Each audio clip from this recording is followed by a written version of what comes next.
let's start with Blue Moon.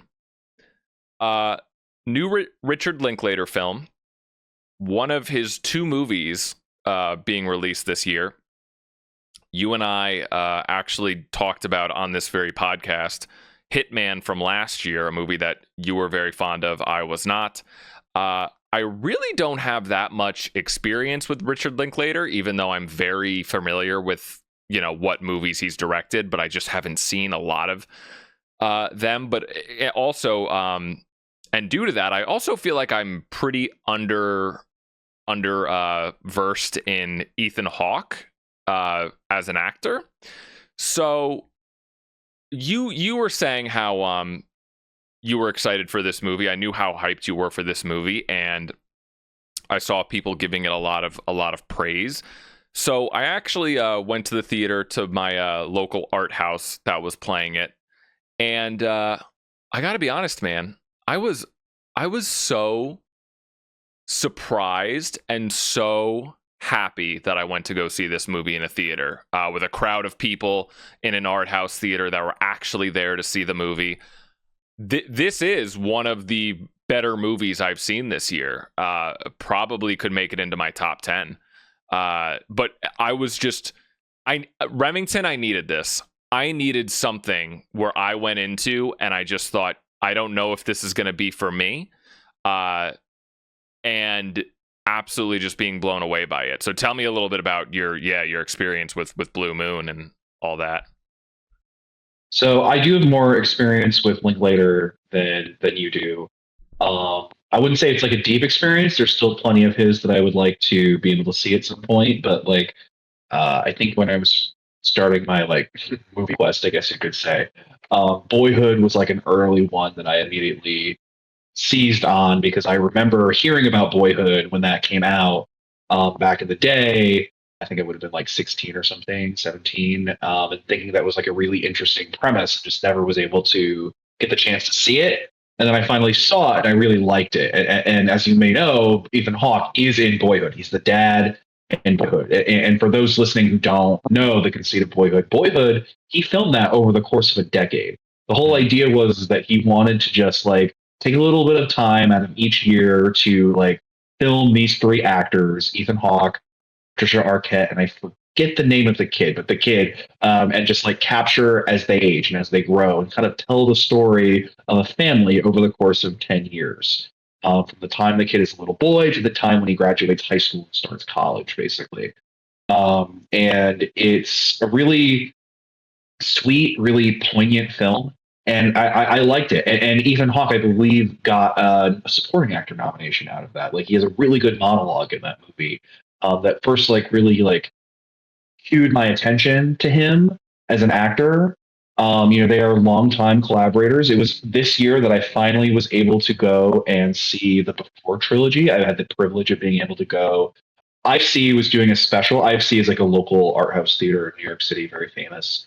And they were doing a special because the first in the trilogy, Before Sunrise, had its 30th anniversary this year. And so they did a series where they screened each movie in the trilogy. And so I made a point to go and see each one in theaters. And I fell in love, man. You have to go and see those movies. If there's any piece of romance in your soul, this movie is for you. If you believe in just going on long walks with the person you care about and just having the most awesome conversations, that's a movie for you. And it's kind of if you take those two movies together, you kind of get a lot of what Linklater is about, which is he's very interested in the passage of time. He's very interested in lofty philosophical ideas. He's very laid back. Not reflected in those is that he's also kind of a sports guy. So he's really into baseball and stuff like that. Yeah, so that's kind of what I bring to it with Linklater. I've also seen Apollo 10 and a half, and I've actually seen his other movie that came out this year recently. I saw it yesterday, last night, Nouvelle Vague, which we can talk about later if you want. But yeah, no, I had been really anticipating Blue Moon. Well, I've been anticipating both Linklater films. Linklater is someone that I respect and I follow. So I was oh, he has two movies. I want to go see these movies. And it's okay, if one of them made a big splash at Berlin, Blue Moon, one of them made a big splash at Cannes, Nouvelle Vague, I want to go and see these things. When can I see these things? And I didn't even know if I would necessarily love it. I had heard that Ethan Hawke was good, but like, will this be more like I did like Hitman, but like I didn't love Hitman. Like I liked it, but I didn't know where it would fall. And then like as the marketing started ramping up, I was just like, oh yeah, this is going to be one for me, right? So I really enjoy this film. Part of it is a little bit like, yes, as we constantly like to harp on, I am an ex theater kid. So like, yes, it is kind of just like, did you know that Oklahoma's a piece of shit? Like that's just kind of like what It's the okay. We the all have movie, our thing. yeah, I just admitted I that's like my grindhouse schlock. yeah. So like, it's a little bit that, but it's also just like when we watch films, we bring with it like we all have our own baggage that we bring with films. So to me personally, like you can go and find my letterbox review as I quote, this was one for the boys who know how to yearn, people who like to maybe cry a little bit over the ones they love or the ones they didn't get the chance to love. And without getting too much into it, like it spoke to me on, that kind of level to where I was kind of a mess by the end of the movie, because it's kind of about this like schlubby little guy who who's there and watching like this person who is like his best friend and close business partner leave him and then like shoot for the stars, make it pretty clear like he's open to helping him, but like it's not going to be the same that it was. It's kind of we're kind of at a new chapter, and then it's like, oh, but then he finds this new great light in his life, and it's kind of like, yeah, but she doesn't see you the same way that you see her. She respects you, she cares about you, but it's not the same. You know what I'm saying? And it's just like all of this mess that leads him into this despair. And you get this like, really powerhouse performance from Ethan Hawke, who's just so incredible in this movie. So yeah, it was a very good film to me. Yeah, no, I went into it, and I think I texted you afterwards, and I said, I'm actually happy that I read the like the log line of what this movie was about before going in, just to give myself a little bit of like a heads up of what to expect.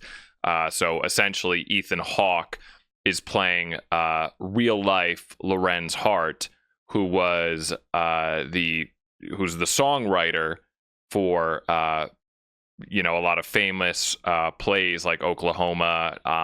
Him and his partner, played by Andrew Scott, Richard Rogers, who famously, takes place in 1943. They were like this powerhouse duo that wrote all these songs together for these plays, and this is the opening night of Oklahoma, and I'm not a theater kid, but I'm aware of Oklahoma. I was actually, it was so funny. I was thinking back to, we just were talking about, I'm thinking of ending things that references Oklahoma or has, features music from the play. So I had Oklahoma actually on my mind not too long ago. So it was pretty fitting. And I didn't know any of the history, but I understood, okay, this is what the story is.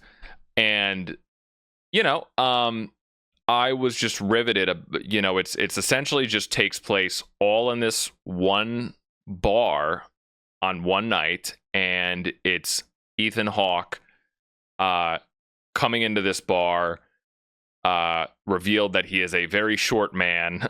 Don't know how they filmed it. Very interested to see how they did that behind the scenes. And he's kind of balding, got like this comb over thing going on, and yeah, it's after he essentially, for more or less, broke up with his partner, his longtime partner, and Oklahoma is premiering this play that we know that is going to go on to be this huge sensation, and it's just him kind of expressing himself to the bartender, played by Bobby Cannavale, and just how he's going to meet this girl played by Margaret Qualley that he's in love with, that is kind of like this pseudo protege of his. He's speaking to the piano player at the bar. I love a movie. I think I sent this to you in a text where I'm a sucker for a movie that takes place in one location and is mainly just conversations of people. But typically I am a bit of a degenerate at times, and that one location is usually accompanied by tension of like danger, like someone has a gun or there's a lot of money on the line, like some bullshit like that, you know.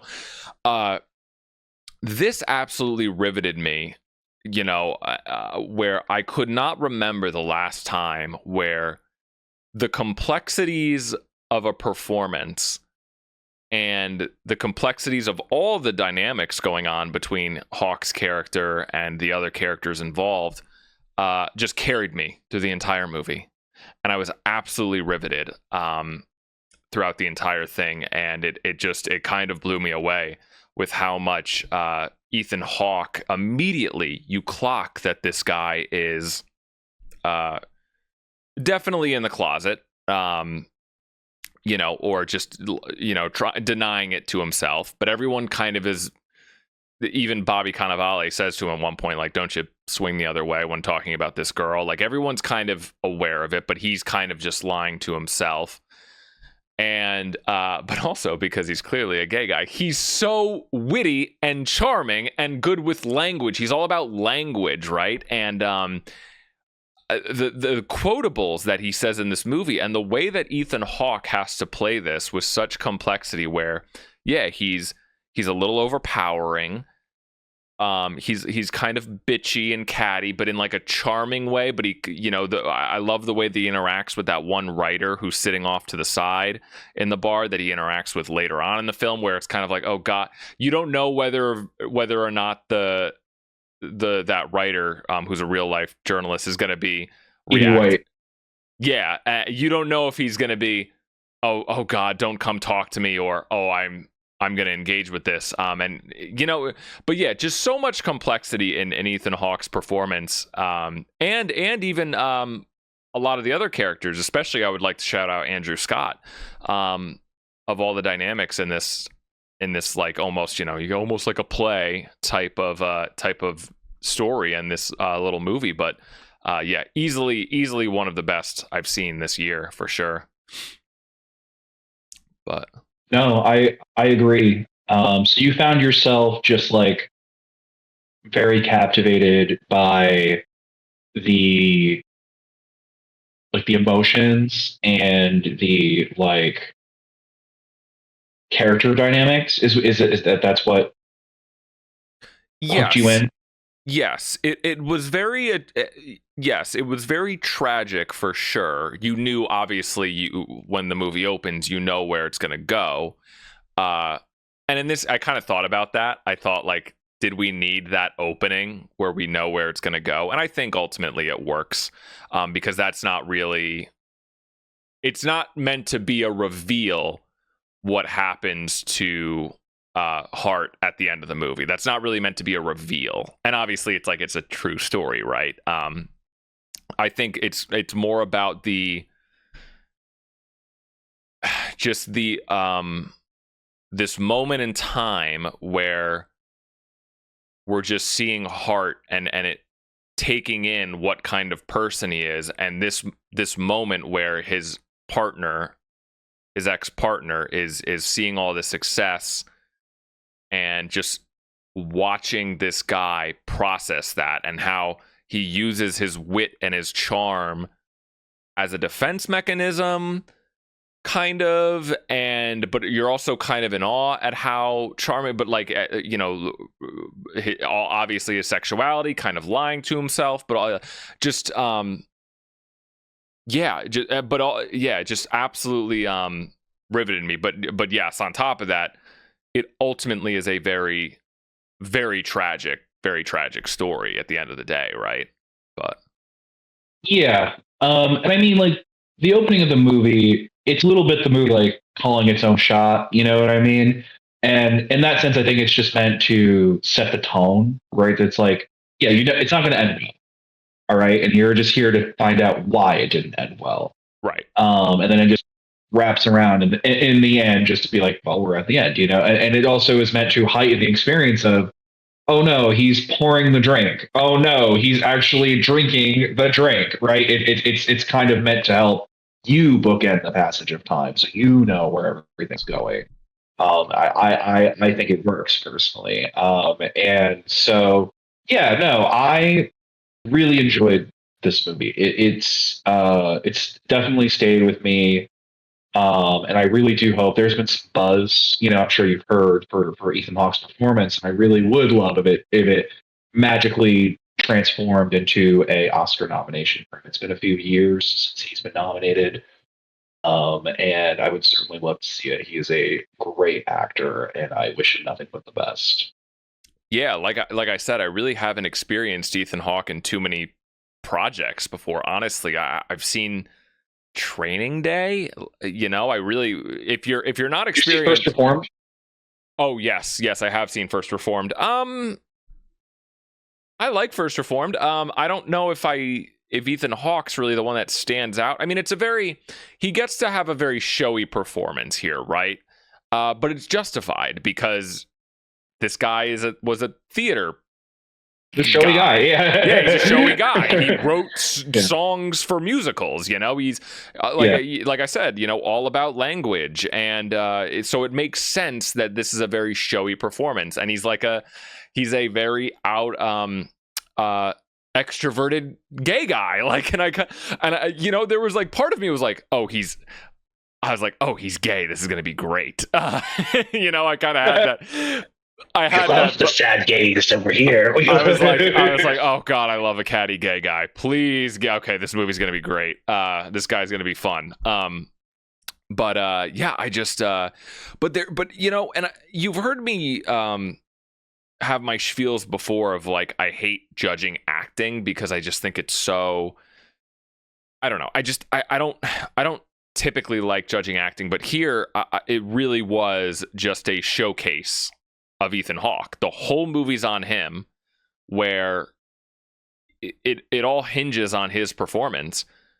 But because of him excelling in it so well, yeah, it just highlights like how like the complexities in his character, where he's and like the subtleties where he's a very outgoing, charismatic guy, but there's a sadness underneath. You know, there's a very clear, like when just as he's speaking out his story, to Bobby Cannavale, you know, and it's funny. I had this weird point in the movie. There's a section where, you know, Margaret Qualley gets to, you know, talk a lot about her and her character's experiences, and I love Margaret Qualley.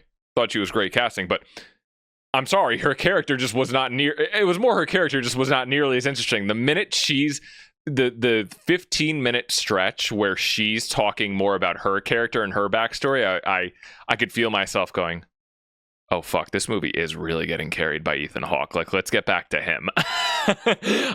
Which I think is a testament to how great he was and how good his performance was and how interesting he was making that character.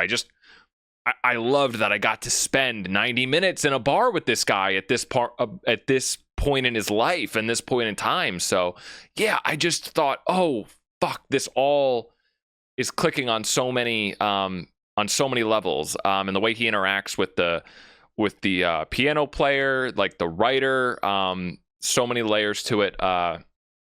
And I love when the party gets in from Oklahoma at like kind of, I guess, the third act ish. Andrew Scott, I also thought was the other highlight for me in the movie, really playing his ex-partner, Richard Rogers, who I kind of think, okay, here he comes, this guy that we've been hearing about for the beginning of the movie, and you think it's going to be, oh, he's like gonna kind of scoff at Ethan Hawke and be like, you know, oh, I moved on from you, you're a drunk, you're not really, you know, I'm hitting it big now. And there's a lot of complexity in that relationship too, because it isn't just that. It is that, but there's also this, he says it kind of like, I still care about you. You are the guy who made me. You were like, you mentored me. There wasn't this, such this disdain exclusively for Ethan Hawke and his character. There was a love there, and there was a, you know what I mean? Like there was so, the third act like really subverted my expectations with how Andrew Scott's character was going to be played in those last scenes, and I think that made it all the more tragic, where it wasn't just and like they're both so good together, because like they repeatedly through their interactions cycle through like, I'm kind of annoyed, or I'm kind of desperate, or now I'm really mad, and now I'm really sad, and then we're back to being caring about each other and being happy. Like they cycle through those emotions like repeatedly, depending on like the turns of the conversation, and it's really well done. How they can kind of go from like Loren's heart being like, your play is shitty, I don't like your play, you should be doing real musicals with me, and then Richard Rogers being like, well, that's actually my dream play, and that kind of speaks to why we don't really work together, and your constant alcoholism made you like unreliable and just like a destructive influence to be around, and they get really mad at each other, and it's like, but I don't want to abandon you, I want to give you work, you just have to actually show up and do it. And it's like, okay, but we'll do it, and it'll be great, and then we're going to do it this thing. And he's like, no, I don't want to do this crazy thing. I still want to work with you, but I don't know if that makes sense, what you're saying.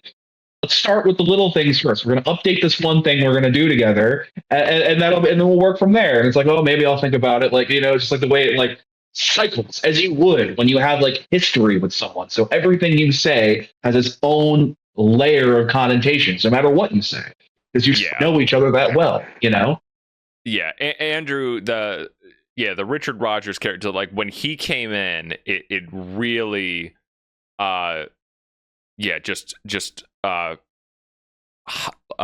underlined that complexity. That's the key word, I guess, in this conversation. Of their relationship. I just thought it was gonna be, it's gonna be him kind of shooing off Ethan Hawke and being like, no, I moved on from you, like I can't be associated, and it kind of feels that way in the beginning, but the more Ethan Hawke is pitching him and kind of saying, oh, we can get the band back together, kind of, and I got this idea for a play, and Andrew Scott, like, he really opens up and says like, yeah, let's do it. Like, okay, like, or like, I want to do it. Like, I want to, but like, you got to get yourself under control. And like, you were such an inspiration to me. Like, it wasn't just him shooing him off completely. And and like you said, like, there's that love, there's that and that I think it makes it all the more tragic in the end. But yeah, I can't. I walked out of that going, thank God I needed a movie like this. And yeah, I'm so excited to check out more Richard Linklater stuff after this for sure. But I was thinking, watch the Before. What? Watch the Before trilogy. It'll change your life. I have to see the Before trilogy. I am familiar with the Before trilogy and Boyhood. I think I started Boyhood once in college, but never finished it. But yeah, I have to get to his other work. I know he doesn't really have Linklater. Like, I feel like his movies, from what I understand, he doesn't really have a very distinct style, right? Like, he's kind of a little fluent in what he does. I don't necessarily agree with that. He has his interests, right? So like a lot of his movies deal with the passage of time. A lot of his movies are about like, so he is a very like, he can be very experimental. So he's like interested in like, what can you do with the medium? So like, furthering his interest of passage of time, you have Boyhood, which is done over the course of a decade. He's currently working on an adaptation of the musical Merrily We Go Along, which he will be filming over the next like 20 years. So kind of like doubling what he did in Boyhood. Okay. That has Paul Mescal in it.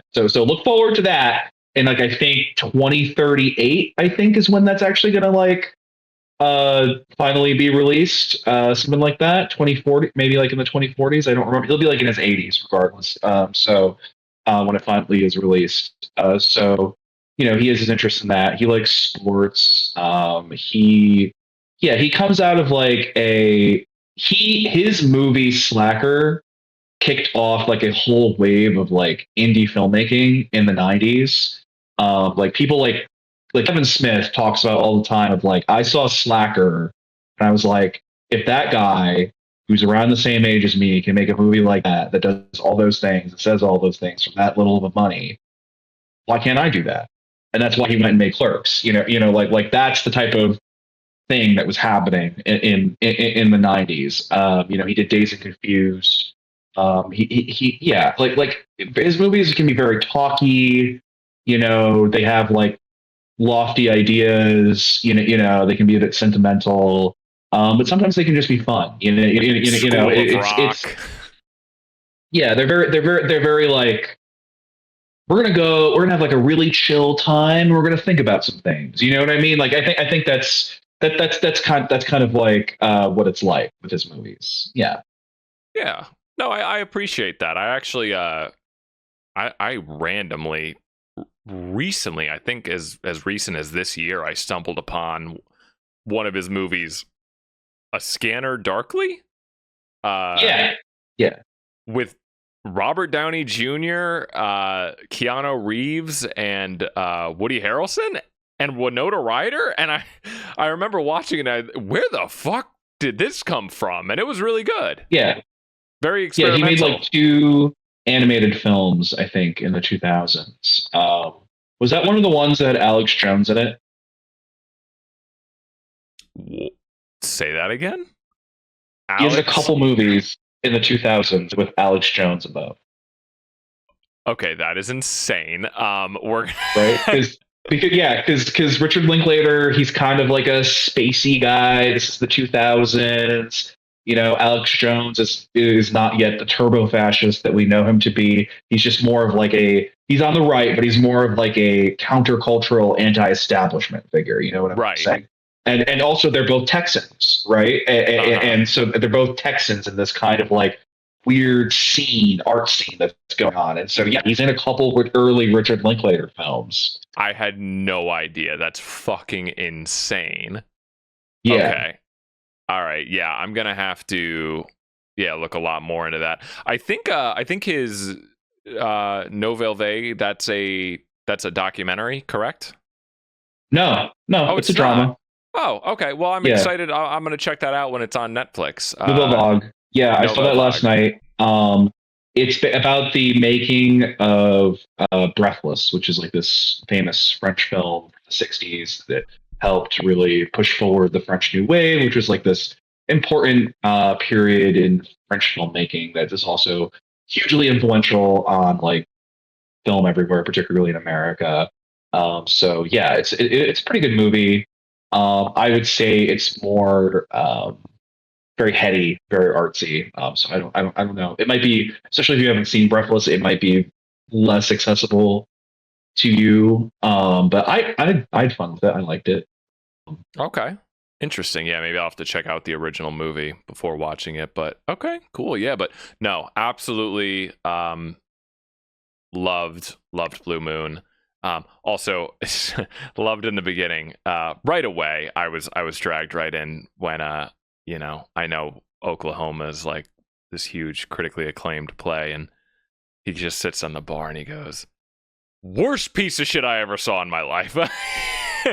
I was so locked in, just obviously using much more flowery language. Oh my god, I want to watch it again. I can't wait to see Blue Moon again. I'm gonna put it on. But cool, man. Cool. All right.